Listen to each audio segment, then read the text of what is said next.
I suffered a lot. Dave and I had a conversation earlier today about the value of suffering. I came out of school like a lot of people. I'm in my early 40s, and I came out of school kind of right at the beginning at some rate of one of the early 2000 recessionary periods. There weren't a lot of jobs, and so I went and did whatever I could do. And I realized that I didn't really know who I wanted to be or what I wanted to do. I needed to pay my bills, and so I went and got whatever job I could. And I found my way into finance, and I found my way into ultimately working for other people who incidentally gave me lots of tools and lots of insight into the way the world worked.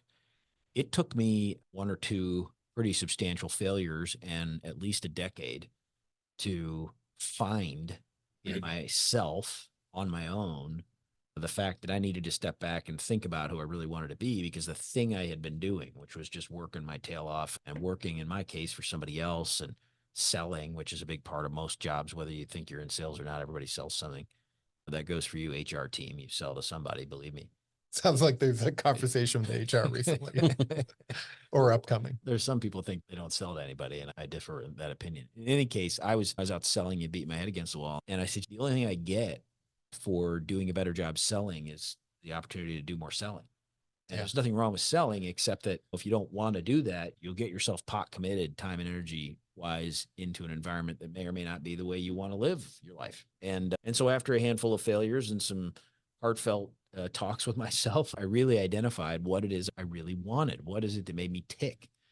And I took difficult, time consuming, expensive, risky steps ultimately to ensure that I wasn't, in my case, dependent on any one thing, or that I wasn't adherent or indebted to any one thing. I wanted a diversity because I'd had a handful of all in, pot full of my chips kind of experiences that didn't go well. And you only need one or two of those to realize that maybe you could do well with diversifying your income. It's my own experience, which is not contrary to Dave's, where he suggests, say, get really good at one thing. I don't disagree with that. But for me, it was my own personal demand was to have income generate from a variety of places and to not have dependence on any one thing.